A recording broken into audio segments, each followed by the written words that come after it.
every brother that's caught in the crossfire. That's caught in the crossfire. Without mercy. Alright, how's it going everybody? Alninio here, and today we're talking about the reasons why you should play Katarina, why I think this is the best version of Katarina, and why I think overall she's more mechanically gifted as a champion. And when a champion is more mechanically gifted, it makes more sense that the mechanically gifted players would go towards that champion. So let's get right to it. First of all, we're going to talk about the fact that Cat takes skill to master. Number 2, there's more thought process and decision making. Number 3, stronger laning phase and more aggressive overall. Number 4, dagger positioning takes experience to master. Number 5, shunpo is better than ever. There's directional shumpos. And overall, this is the best version of Katarina that we've ever seen. And I'll tell you why. Now, first of all, let's start with number 1. Take skill to master. Riot basically compared Katarina to Yasuo or Zed's skill level. That says a lot, and it's very evident that Katarina takes a whole lot of skill to master. Her movement, her dagger positioning, where she positions in a team fight makes so much more. It makes such a bigger difference than before. With all the Katarina, you just look who is low, and when you can surprise them, right? She had that surprise element, which she still has, but before it was faster surprise element. It was so hard to counter because Katarina would just literally come out of nowhere and just one-shot your whole team, right? If you see a low HP, you just F, E, Q, W, R, everything is so quick with old Katarina. But now with new Cat, there's more thought process. Like, don't think you can play old Cat with like the way you play with new Cat, because you can't. Only some certain things you can, like flash E, gunblade Q. You could do that, but overall it's less burst time, so keep that in mind. She takes skill to master, and she's more attractive towards the mechanically gifted players or people who like mechanical champions. Like if you see the top laners, for example, who like Riven, Fiora, you know, these champions, they love these champions because they take skill and because they're good, and people enjoy that.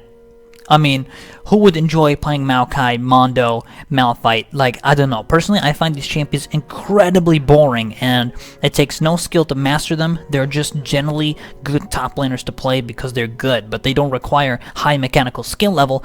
That's why I love Cat, because she has good mechanical skill level, and it takes skill to master her. So, if you're more attracted towards this type of champion, then this is the champion for you. It's really that simple. Second thing is, there's more thought process and decision making, like I said, in team fights. So where you position your shunpo makes such a big difference. It determines where your bouncing blade will land, where the dagger is going to land on the ground, right?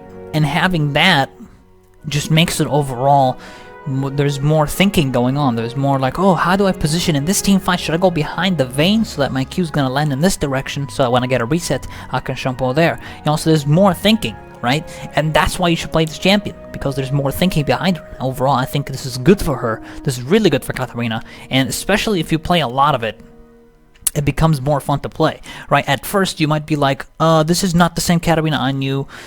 I'm not gonna play her anymore. This is what I thought too at first when I first started playing this new Katarina. That's what I thought too. I think that's a lot of players, they thought as well, right? A lot of players thought that way about her. But if you give yourself time and patience and just keep trying out new ways to play her, you'll eventually find out how to play her and how to enter a team fight, how to fight in certain areas of the map, right? How to fight inside their jungle, how to position your dagger inside the jungle, because remember, the bouncing blade wouldn't, you know, bounce towards another terrain if you position yourself properly, so you can get 2 Sinister Steals off on the same spot, right? It's hard to pull off, but it makes it so the Q doesn't bounce over a terrain. It lands right on the edge of that terrain, and your W. So there's more thought process going, there's more decision making, and overall I think that's really, really awesome for Katarina, and it's really awesome to play her. Like, overall, she's just so damn good, man. She's so much better in every way. Number 3 is a hell of a stronger laning phase, and she's way more aggressive, like 1,000 times more aggressive. I mean, the amount of presence you have in lane is completely different to how she was before. Before, your shunpo couldn't even last hit a minion under your turret. Your shunpo damage was so bad, but now your shunpo damage is way higher. You can really go in, like E, basic attack, Q, you know, get that Thunderlord proc off. You have just more, there's more things to do, there's more aggression, there's more opportunities for aggression, right? And that's really awesome, I love that. And the one thing is, she can't ward shunpo anymore. Yes, she can't do that anymore, but there's more aggression and there's more resets on your shunpo because of daggers, right? Where your position really matters here. And the fact that you have a stronger laning phase, it just makes it that much more fun to play Cat, because she's so much stronger now. You can go in, shunpo, basic attack Q, and you really do a lot of damage with Thunderlord along with the spin. Oof, fuck ton of damage. I love it. So that's also one of the reasons you should play her. It's because she's overall much stronger in the early stages of the game. And her Sinister Steel, which is, by the way, the spin, when you pick up a dagger, she does that spin, is really, really good in damage. So you definitely want to try to nail that. That's why I think it takes more skill to do that, because where you position a team fight and where that dagger lands makes all the big difference between winning or losing a team fight. That spin is so awesome, so crucial that you happen to land it. That's why there's more dagger positioning thinking. You have to think. You have to just think, how do I do this? How do I fight this guy? Where do I position in that certain scenario? Like, there's a vein over there, and you know, I'm not gonna get too deep into it, but you know what I mean. You know exactly what I mean. Number 4, dagger positioning takes more experience to master. It takes a whole lot of experience to master. When I say experience, like playing the champion often enough to understand how your daggers maneuver. Like, how do you maneuver around the daggers? You know sort of how they're gonna land in a team fight. You know where they're gonna land because of where you position. Keep in mind, a dagger is 350 units. When you hit someone with Q, it bounces 350 units behind that enemy target. So where you position yourself really matters. Especially for chasing. If you're chasing someone and just Q them, wait for them to keep walking, and then position directional shunpo where you want to go on that dagger, which is really also awesome, by the way, which we're gonna get to the next point. Shunpo is better. Shunpo is better than ever. It's directional shumpos. How you use it to clear waves, how you use it to clear jungle monsters, it makes a huge difference. Like, shunpo is so much better now, like 1,000 times better. You could do so much more with shunpo, right? I can position myself behind the minion wave, Q it, W, and get the W to clear the caster minions, and then I E onto the melee minions, and I get another spin, right? That's really awesome wave clear. Same thing with Raptors. Make sure to check out my dagger and positioning guide. I actually have a video guide on that. If you guys want to see it, I'll put it in the description below for you guys. That's very important. How you position a team fight makes a huge difference, and how you shunpo with directionally also makes a big difference. Let's say you Q someone and the dagger lands in the middle, but they're a bit to the left of that dagger. You're gonna shunpo towards the left of that dagger, right?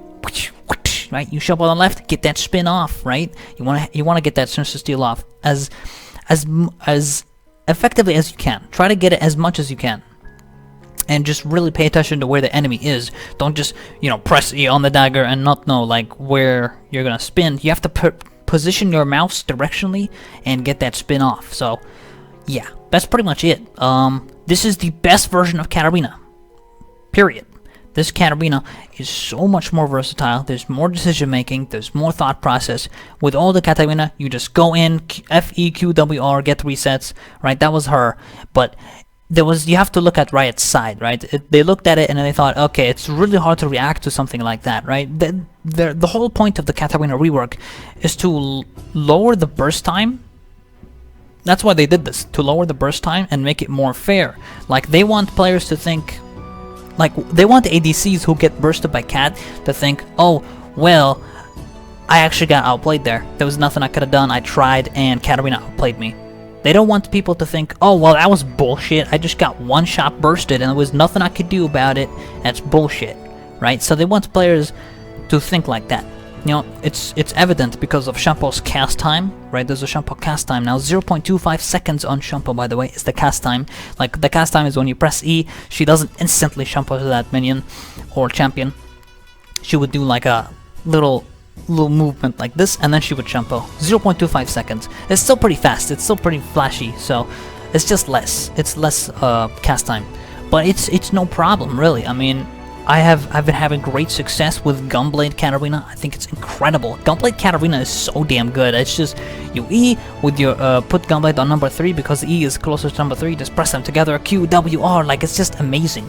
Also, one more thing is you need to full combo someone. It actually is a lot harder to full combo because you can't do everything as quick, right? Some people would be like QEWR and be like, oh wait, my W didn't work even though I pressed it. Why?